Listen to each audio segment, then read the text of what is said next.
Bismillah, halo, assalamualaikum sahabat semuanya. Guru-guru besar aku, guru besar akhir zaman, dan semua ulama yang satu visi dan misi sama aku ya. Ini aku akan ngobrol-ngobrol santai.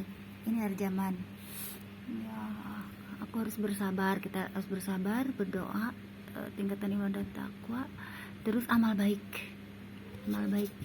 Ini belakangan ini yang dilakukan tuh harus amal baik pokoknya ini. Rahasia hidup mungkin akan sudah mulai terbuka ya.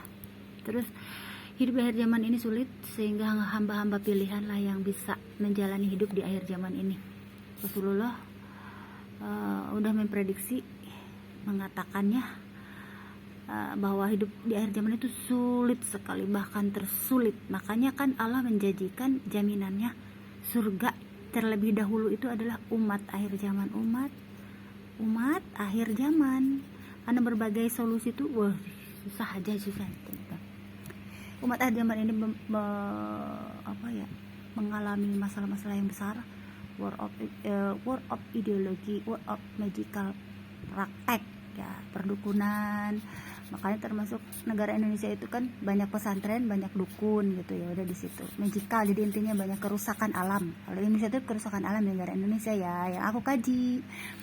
Tuh, pengajian jangan marah ya, jangan kayak gimana, aku hanya bercerita apa yang aku ya, katakanlah kayak kalau yang seperti Mbak Putri gitu, apa yang karena nggak diomongin kayaknya keluar sendiri gitu, maksudnya apa yang diomongin nih, war of global warming itu dari alam ya, cuaca panas sudah yang ekstrim, terus pergolakan politik, terus war of akidah, kalau yang umat Islam itu akidahnya didangkalkan, mohon maaf ya, terus kesariannya juga ini ya, samalah intinya disitulah. Itu berbalik lagi karena aku tetap toleran, aku ini seorang yang toleran gitu. Aku hanya mengatakan ini karena yang dirasakan tuh itu gitu, mohon maaf ya yang non muslim. Aku tuh di sini tuh perkumpulan orang-orang yang berbeda agama selalu, karena di sini melimpah makanan. Aku tuh selalu berbagi rezeki makanan dari alam, dari yang datang juga gitu. Jadi sayang gitu, semuanya sayang, aku raih semuanya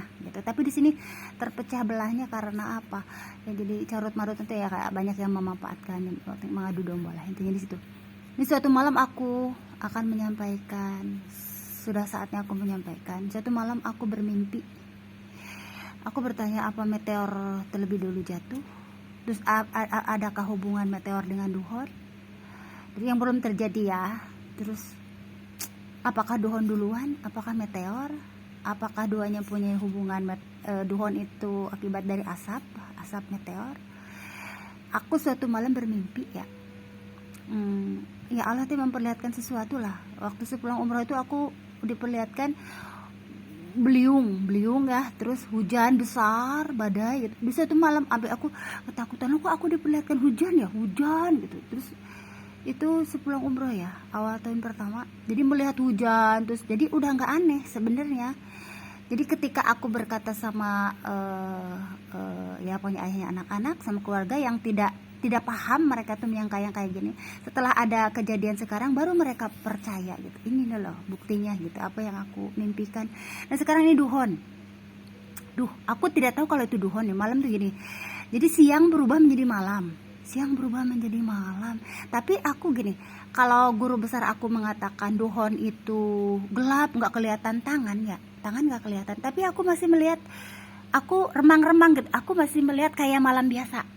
Jadi masih ngelihat, nggak gelap segelap-gelap yang diomongkan ya. Aku masih bisa ngelihat kayak suasana malam gitu, itu. Jadi intinya nggak terlalu gelap kalau aku ngelihat ya, tapi walau alam ya, yang aku lihat itu masih bisa, nggak peteng gitu. Kalau istilah Sunda mah ya kan gelap gulita, gelap pekat gitu ya, gelap pekat ya, masih kayak samaran, masih ngelihat samar nih kayak gini, masih samar bayang gitulah, masih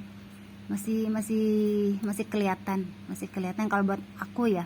Jadi nggak kayak gelap banget, enggak, aku masih bisa ngelihat lah, masih ngelihat gitu. Jadi itu malam itu aku bermimpi. Jadi itu aku bermimpi itu tahun 2023 2023 kemarin, dari akhir 2003 kemarin.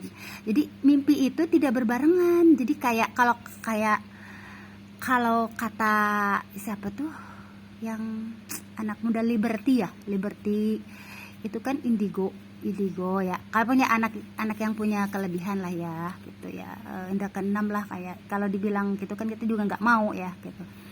Jadinya kayak seperti kalau parcel mah ya kita ini loh segini, terus jadi kita kalau disambung-sambung gitu loh.